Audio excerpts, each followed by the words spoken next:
perapatan. Hari ini masih ada yang jadi protokol perapatan? Betul kan? Oke, alhamdulillah. Neknya jadi gunung? Betul. Alhamdulillah. Saya. Berikut. Oh, sedekah laut. Oh, sedekah saya. Sesaji yang benar saya. Biasanya sedekah laut itu sedekah kepada fakir miskin, yatim piatu terpinggir laut. Oh, saya mau itu sedekah kok. Nenek, yang saya sesaji di situ mau laut bunyi roro kidul dan itu saya boten.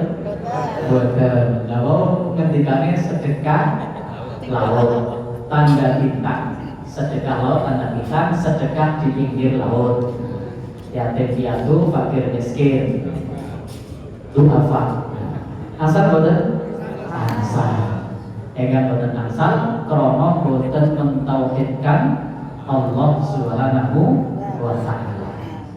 Damel kita was-was ketiban cicak mawon nimbulin bingungi sedina. Mengko ki arep ana apa? Padahal mempergoleh gojekan kurang kenceng. Bapak Ibu ingkang minulya, ana manuk perenjak wae bingung lemune arep ana. Lho. Wong kene kok ngono ya. Biyen apa sakniki?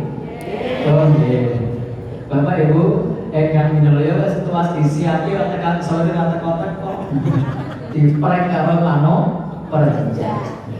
Maka Bapak Ibu mentauhidkan Allah, insya Allah membawa umat pada kemajuan. Kita namun meyakini sedaya saking Allah Subhanahu wa taala, bertawakal kepada Allah, takut kepada Allah. Bagaimana kalau takut ular kobra? Angsal betul? Boleh, itu namanya ilmiah, sebab akibat. Justru takut kepada ular kobra itu bentuk proteksi diri, bentuk perlindungan. Takut kesetrum boleh, itu naluri, bentuk perlindungan diri, ada hukum sebab akibat. Tapi kalau wedi karo Bathara Kala, angsal boten? Boten. Karakter yang kedua sebagai pengingat mawon. Apa karakter yang kedua? Coba diingat-ingat kembali.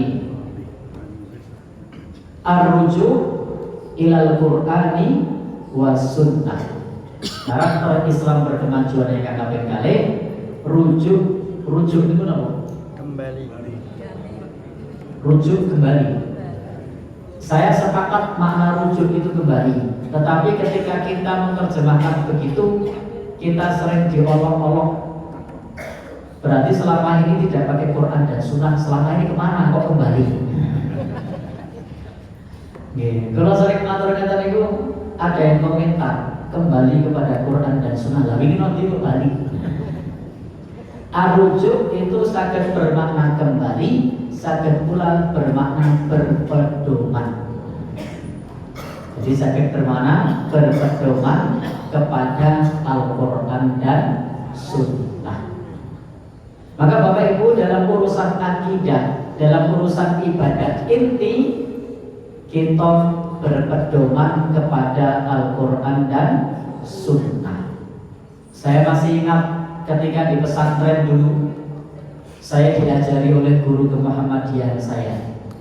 Salah satu hadis yang wajib dihafal oleh para santri saat itu. Kenapa hadisnya? Bapak Ibu mesti hafal yang pernah belajar materi kemuhammadiyahan. Taraktu fikum amroini ma in tamassaktum bihima lam tadillu abada. Ini termasuk materi dasar kemuhammadiyahan.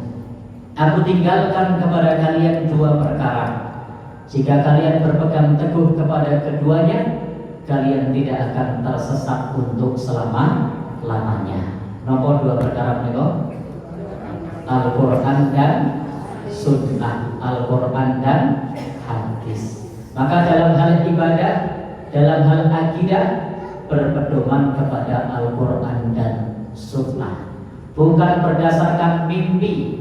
Maka Bapak Ibu, umpama temergi pimpinan PCM ngimpi ini pun nyun sewu ceciblon yang ngamu itu Pak PCM kan berlomba. Banjur disampaikan kepada para jamaah, kula ngimpi ceciblon teng berlomba. Bagi warga Muhammadiyah tidak akan mengikuti nama mimpi itu wow. Tetapi berbeda dalam pandangan umat lain yang menjadikan rujukan beramal soleh sumbernya mimpi orang soleh. Wonten ing Muhammadiyah mimpi orang soleh saged dados pedoman boten?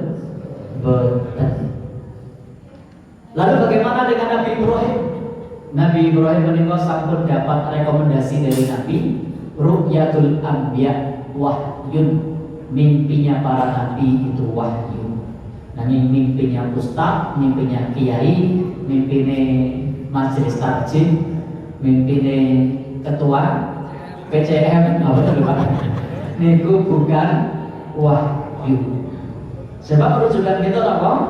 Al-Quran dan Sunnah.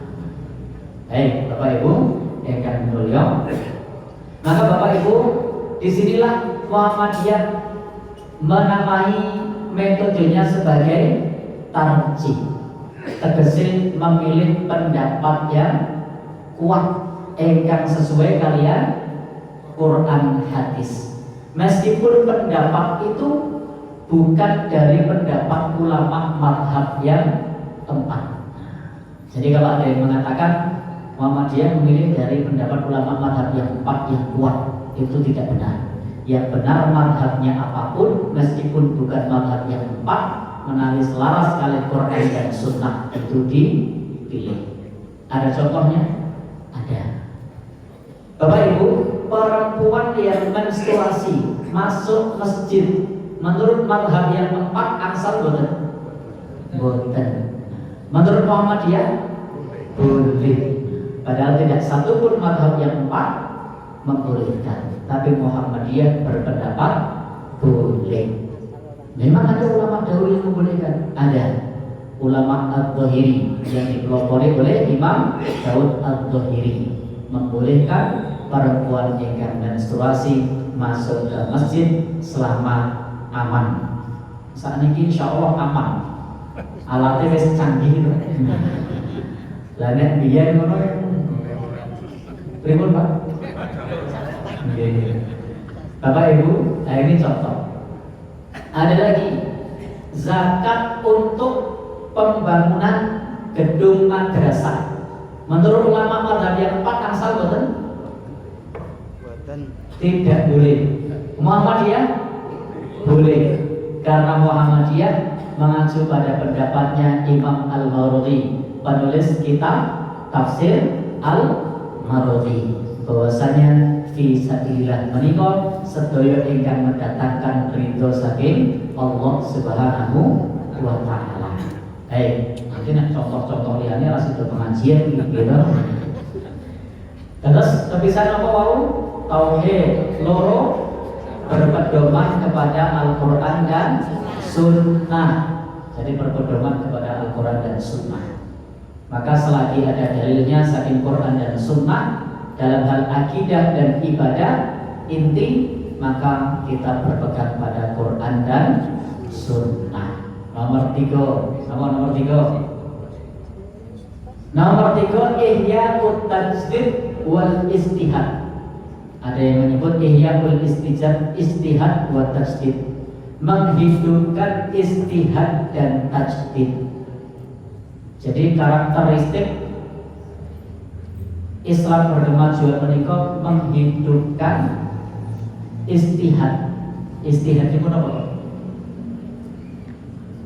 Ruang berpendapat, bersungguh-sungguh untuk menyampaikan pandangan. Wa tasdid itu apa? Pembaruan. Nah, pembaruan di Muhammadiyah itu ada dua sayap. Sayap yang pertama namanya purifikasi, pemurnian. Maka sayap dalam tasdid yang pertama bab akidah ibadah niku pemurnian, kembali kepada sumbernya. Jadi kalau agama itu yang paling baru itu kembali ke sumbernya. Engkang kali dinamisasi. Saya pertama purifikasi, saya kedua nomor dinamisasi. Dinamisasi niku dalam hal keduniaan, menika inovasi, berkreasi. Alhamdulillah banyak melahirkan kampus, melahirkan rumah sakit, TK, madrasah, bahkan air minumnya ada UEK, airmu, ada mie lezatmu. Nah, odol namanya jadi odolmu. Ada, saya pernah dapat tapi lupa namanya apa. Baik Bapak Ibu, engkang kinulya. Nah ini dalam masalah dunia. Nanti ada pembahasan di HPT tentang makna dunia, tapi ini tidak saya kupas, nanti tidak kedawa-dawa.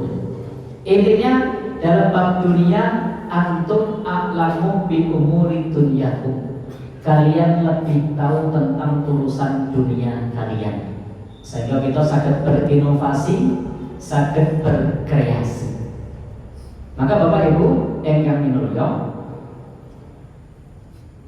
di Muhammadiyah ruang istihad, ruang berpendapat itu terbuka seluas-luasnya, terbuka selebar-lebarnya. Selama itu bukan ruang ibadah inti, maka masih bersifat dinamis. Tetapi kalau ruang ibadah inti, menika sikap sifatnya tauqifi, tidak bisa berubah. Rakaat subuh niku mbok arep adem, arep panas, arep ngelih, arep warak, tetap 2 rakaat. Nah, ini ibadah inti.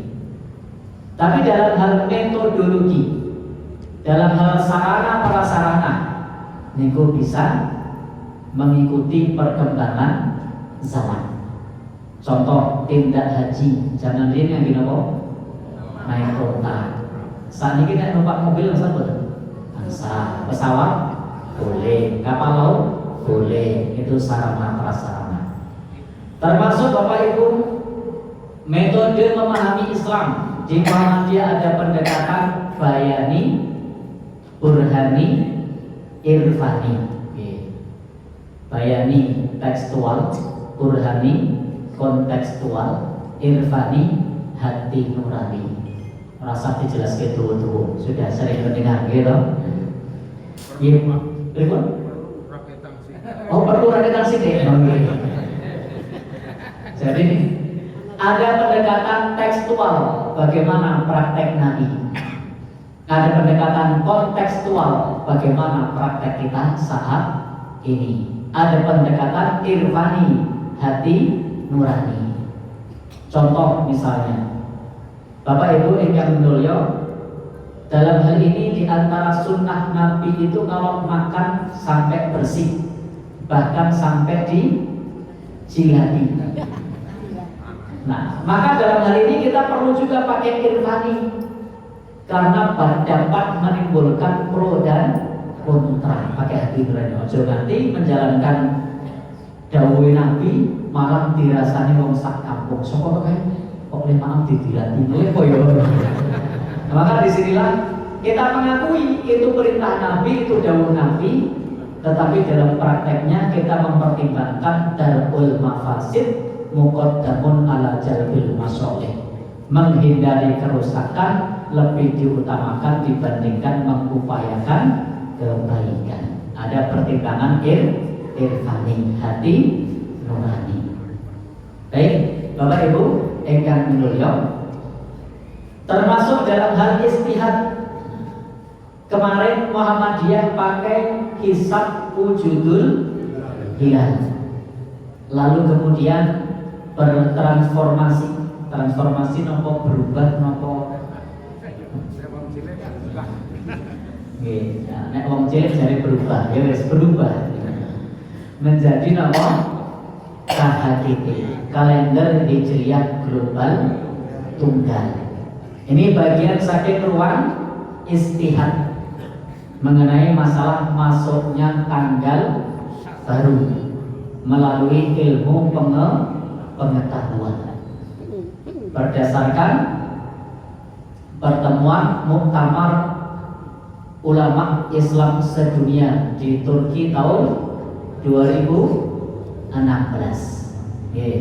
Itu diantaranya karakteristik Islam berkemajuan, menghidupkan ruang istihad, tidak anti dengan teknologi, tidak anti dengan sains, tidak anti dengan kemajuan, tapi sains teknologi menika saged berbarengan beriringan anggenipun kita beribadah. Nomor pinten siji wau tauhid, loro berpedoman pada Quran Sunnah, tiga menghidupkan istihad dan tajdid senantiasa terus pembaruan. Nomor papat tanmiyatul wasatiyah. Apa mau?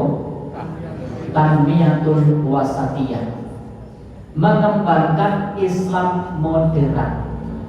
Apa? Mengembangkan Islam moderat. Ini perlu kita pahami sepisan at-tauhid kaping kalih. Istilahnya apa? Ar-rujuk ilal Qur'ani was sunnah. Nomor 3 ihya'u istihad wa tajdid. Nomor 4 tanmiyatul wasatiyah, mengembangkan Islam moderat. Moderat itu apa toh? Moderat itu wasatiyah. Wasatiyah itu apa toh? Wasatiyah itu pertengahan. Jadi mengembangkan Islam pertengahan. Bapak Ibu, di satu sisi ada orang yang dalam memahami Islam itu opo-opo oleh, di sisi lain opo-opo orang oleh. Nah, Muhammadiyah ini di tengah. Ada yang boleh, ada yang tidak boleh. Di satu sisi ada yang memahami semua adat istiadat tradisi itu boleh, sehingga Islamnya jadi gaduh-gaduh. Jadi ngalah berkahnya Roro Kidul oleh, nama Dindi oleh, mapak Dewi Sri oleh. Nah, ini semuanya boleh. Tapi ada yang semua adat tidak boleh, halal bihalal tidak boleh, syawalan tidak boleh. Nah, berikut. Ya. Maka Muhammadiyah ini ada di tengah. Nah, ini namanya moderat, wasatiyah. Maka dalam masalah tadi contoh adat istiadat, ini hanya satu contoh nih. Niku Muhammadiyah ada di tengah. HPT jilid 3 warna biru. Kadang boten? Ada. Kadang saya boten ini. Oh, kata saya boten kadang. Jadi HPT jilid 3 sikapnya jelas. Ada istiadat tradisi yang selaras tuntunan agama, lanjutkan. Jadi kalau tradisi selaras lanjutkan, tidak masalah. Jadi kita tidak anti budaya, tidak anti tradisi, bisa beriringan. Contoh, kopiah, batik itu tradisi budaya, menutup aurat itu syariat. Maka budaya dan syariat bisa beriringan. Bapak Ibu, ibu-ibu Aisyah sering kadang di dalam aktivitasnya menggunakan batik. Bapak-bapak juga menggunakan batik. Itu adat tradisi, tapi menutup aurat syariat. Saged berjalan beriringan selama selaras. Nomor 2 dalam hal adat istiadat menurut HPT jilid 3, jika adat istiadat itu bertentangan dengan syariat dan bisa diperbaiki, maka diperbaiki. Jadi Bapak Ibu, jika dalam adat istiadat niku ada yang bertentangan dengan syariat, nanging iso didandani, silahkan didandani. Maka tadi bapak-bapak ketika nyeletuk sedekah laut, itu menurut saya ada istiadat iso didandani. Silahkan bikin acara sedekah laut, tapi tidak usah mengagungkan Nyai Roro Kidul. Cukup undang fakir miskin, yatim piatu, anak-anak duafa, janda-janda Seorang kopek janda kaya banyak, duda-duda terlantar. Atau banget? Ada, itu perlu diupayakan, diundang di pinggir laut, lalu diberikan sedekah. Kemasannya boleh kemasan Jawa, boleh pakai kebaya, boleh pakai surjan, boleh pakai apa boleh? Kaos. Ya soleh lah. Makanannya boleh kemasan Jawa, makanannya ingkung boleh, sambal gepeng boleh, undangan boleh, lalu dinamai sedekah laut, sedekah di pinggir laut, boleh kan? Berarti sedekah laut termasuk tradisi yang bisa diperbaiki. Ini masalahnya belum orang yang digadani dulu. Mau nggak kira-kira orang-orang kalau mau diperbaiki begitu? Ya? Masih gawe PCM? Oh iya, masih gawe PCM berarti itu. Baik, biasanya kesatuan yang protes. Oh biasanya kan dia menangis saja nyerorok itu pun orang apa sopo sing tanggung jawab. Nah gitu. Baik, Bapak Ibu ingkang mulya, yang ketiga, jika adat atau istiadat tradisi itu bertentangan dan tidak bisa diperbaiki, tinggalkan. Nah ini contoh sikap apa? Pertengahan. Di satu sisi opo-opo oleh, di sisi lain opo-opo ora oleh, Muhammadiyah pertengahan. Nah inilah namanya tanmiyatul wasatiyah, mengembangkan Islam moderat, Islam pertengahan. Banyak contoh lain pun itu mau. Nomor 5 karakteristik Islam berkemajuan. Nomor 5, rahmatun lil alamin. Jenengan itu rahmatun oleh. Intinya Bapak Ibu, kita dianjurkan untuk menjadi rahmat bagi alam semesta, sehingga hadirnya Islam tidak membuat orang takut, tidak membuat orang lari, namun menjadi rahmatan lil alamin. Maka saat ini itu tagline-nya Majelis Tabligh itu apa? Mencerahkan, menggembirakan. Maka Bapak-bapak, Ibu-ibu ingkang mulya, supados dapat menjadi Islam rahmatan lil alamin, mengayomi untuk semua, bukan hanya yang Islam saja. Rumah sakit Muhammadiyah tidak pernah menolak pasien yang agamanya beda. Orang ditakoni apa agamamu? Kristen, Balio. Boten. Kenapa? Rahmatan lil alamin. Semua dilayani. Ambulanmu ditelepon sama orang agamanya dudu Islam, nganggo ambulanmu boleh enggak? Boleh. Kenapa?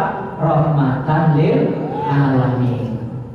Kampus-kampus Muhammadiyah, mahasiswanya tidak harus Muslim. Kenapa? Rahmatan lil alamin. Nggih, menika Bapak Ibu 5 karakteristik Islam berkemajuan. Maka Bapak Ibu, kadang-kadang ketika kita menyuarakan Islam berkemajuan ini, komentarnya kalau di sosmed minggu bukan hanya sehari semalam, tapi berbulan-bulan belum selesai. Menegakkan tauhid dikomentari betul. Meninggalkan, ada bapak-bapak memberikan ceramah untuk mentauhidkan Allah, meninggalkan syirik. Yang komentar banyak, yo mana keyakinannya dewe-dewe. Padahal kan ceramahnya di lingkungan Muhammadiyah. Kecuali kalau kita ngomong di angkringan, lah itu keliru. Tapi ini ngomongnya di masjid, tidak masalah. Kita melarang orang berbuat syirik. Yang kedua, menganjurkan kembali kepada Quran dan Sunnah, berpedoman pada Quran dan Sunnah. Lalu dianggap tidak mengayomi kearifan lokal. Pada Quran dan Sunnah itu dapat beriringan karena memang panduan hidup umat manusia. Nomor 3 apa? Menghidupkan istihad dan tasdid. Begitu ada hisab, apa? Wujudul hilal, ada KHGT, wah itu Masya Allah. video saya itu ada komentarnya tembus berapa ya? Ya. Maka Bapak Ibu yang mulia, meskipun seperti itu, ya hendaknya tetap bersikap elegan. Nomor 4 mengembangkan Islam berkemajuan dalam arti pertengahan, moderat, wasatiyah. Kadang-kadang dianggap pelin-pelan, wah itu budaya tradisi tidak sesuai Islam. Di satu sisi, wah sekarang Muhammadiyah sudah mengadopsi kearifan lokal, padahal memang kita punya sikap pertengahan. Terakhir, rahmatan lil alamin. Bapak Ibu yang mulia, itu di kesempatan ini jadinya sampai seberapa? Ya, nek mau WA serampung. Sedikit ya, saya ini materi pengajian saya sedikit mawon. Ini mau gimana? Dari episode pengawasan dulu ini. Jadi baru menyampaikan mukadimah al-khasaisul khamsah, 5 karakteristik Islam berkemajuan menurut Muhammadiyah. Salah sini pun wonten yang mriki kula badhe matur sampai jam berapa Pak? Manut kula. Ini aja 2 menit. 10 menit. Baik. Berarti nanti jam 6 lewat 3 menit. Nah, saya semenit ya. Nggih. Bapak Ibu, ingkang minulya, di bulan ini bulan penuh berkah. Saya ingin menyampaikan satu ungkapan bahwa bulan Ramadan bukan bulan haram. Bulan Ramadan bukan bulan haram. Bulan haram sering diterjemahkan bulan suci. Tanah haram diterjemahkan tanah suci. Saya tanya, bulan Ramadan bulan suci atau bukan? Suci. Ya, berarti bulan Ramadan bulan haram. Bukan. Ya, bulan Ramadan bulan haram apa bukan? Bukan. Bukan. Bulan haram ada berapa? 4. Bulan haram itu sering diterjemahkan bulan suci. Kalau tanah haram diterjemahkan tanah suci. Nah kalau bulan suci, Ramadan adalah bulan suci, Ramadan bulan bukan. Baik, bulan haram ada berapa? 4. 1 Dzulqa'dah, 2 Dzulhijjah, 3 Muharram, 4 Rajab. Ramadan masuk enggak? Kok sering bulan suci Ramadan? Ya, terbiasa. Maka Bapak Ibu yang mulia, bulan Ramadan bukan bulan suci, bukan bulan haram, tapi sudah terbiasa. Kalau pribadi selalu menyebut bulan suci, tapi maksud saya bukan bulan haram. Maksudnya apa? Syahrul Mubarak, bulan yang diberkahi. Jadi tidak orang sekakon kok nyebut bulan suci, itu bulan suci kok. Itu maksudnya bukan bulan haram, maksudnya bulan yang diberkahi. Jadi mau tidak mau ditakwil.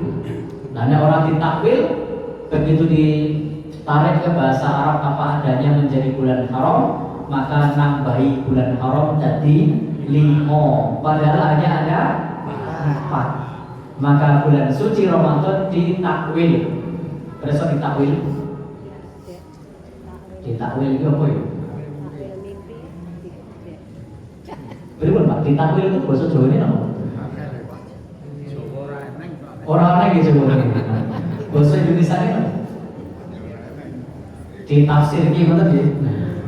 Jadi ditafsirkan maksudnya bulan yang diberkahi. Jadi bulan Ramadan itu bulan yang diberkahi.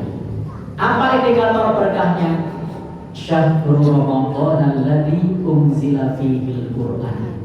Bulan Ramadan bulan yang diturunkan Al-Qur'an. Kemudian apa lagi tanda lain bulan diberkahi?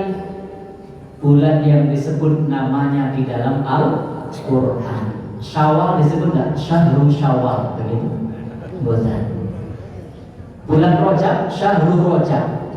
Bukan. Rabiul Awal, Syahrul Rabiul Awal ada? Enggak ada. Yang disebut nama Syahrul Ramadan disebut dalam Quran, diturunkan Al-Quran. Nama boleh? Ada satu malam khairum min alfi syahrin, lebih baik dari 1000 bulan. Jelas menengok tanda keberkahan. Maka berkah itu apa?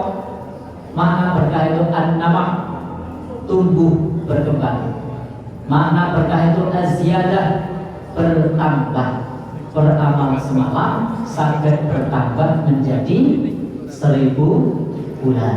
Maka ketika menyebut bulan suci Ramadan, maknanya bulan yang diberkahi, bukan bulan haram. Bapak Ibu yang mulia, ada lagi tanda bulan ini diberkahi. Barang siapa yang berpuasa, ghufira lahu ma taqaddama min dzambi, diampuni dosa-dosanya yang telah lalu.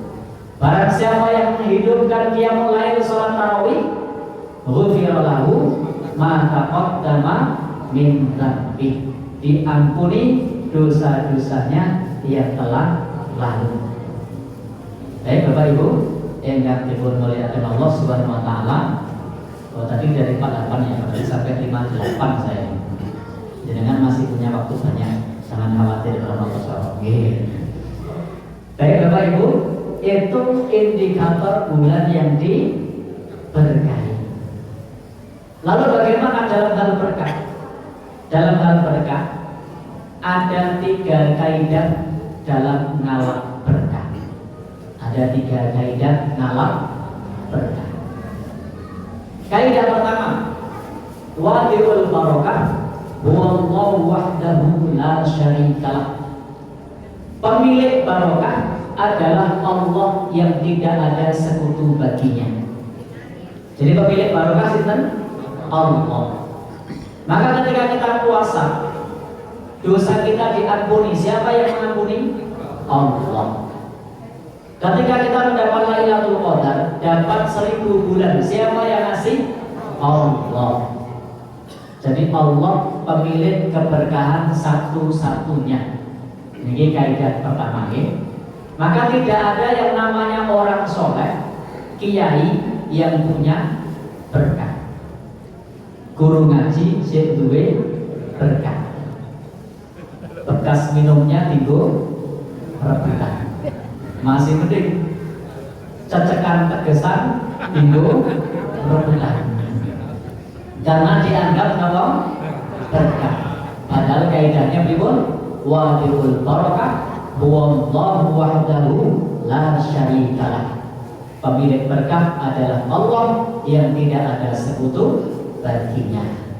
Boleh tidak ngalap berkah kepada orang yang sudah mati? Tidak boleh.